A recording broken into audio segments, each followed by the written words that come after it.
જીતેન્દ્રકુમાર મણિભાઈ પરમાર મારું નામ છે. વોર્ડ નંબર 1માંથી મેં ઉમેદવારી નોંધાયેલી છે અને કમળા ગામની અંદર આજે સવારે અમે ટીમ સાથે ત્રણ કેન્ડિડેટ પ્રચાર માટે ગયા હતા અને ત્યાં આગળ અમને રોકવામાં આવ્યા કે અહીંયા તમારે પ્રચાર નહીં કરવાનો.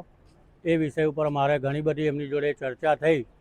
પછી સામે ચાલીને એ લોકોએ અમારી જોડે ઉગ્ર વાતાવરણ ઊભું કર્યું અને પછી મારા બાબાનો જ મોબાઈલ જબરદસ્તી એમણે ખેંચી લીધો અને એને તોડી નાખીને ફેંકી દીધો છે.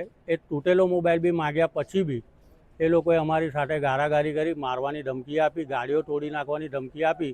તો પછી અમારી જોડે ઘણી બધી મહિલાઓ પણ હતી, ઘણા બધા યુવા છોકરાઓ પણ હતા. એ લોકોના મને થોડી ચિંતા થઈ. એ ધ્યાનમાં રાખીને અમે પછી બધાને હું સાવચેતીથી લઈને નીકળી ગયો ત્યાંથી.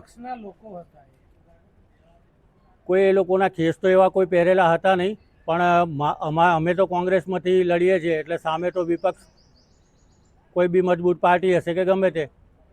મોબાઈલ તમારો કેટલા લોકો હતા? અંદાજિત 12 થી 15 જણ હતા. મોબાઈલ તૂટી ગયેલા પછી બી મેં માગ્યો પણ મને મારા બાબાનો મોબાઈલ પાછો આપ્યો નહીં. શું કહ્યું પીઆઈએ તમને ફરિયાદ લખાવાય? પીઆઈ સાહેબને રજૂઆત કરી, અરજી લીધી છે, પૂરતી તપાસ કરીશું. જે કંઈ પણ આમાં દેખાશે એની પર યોગ્ય પગલાં લઈશું.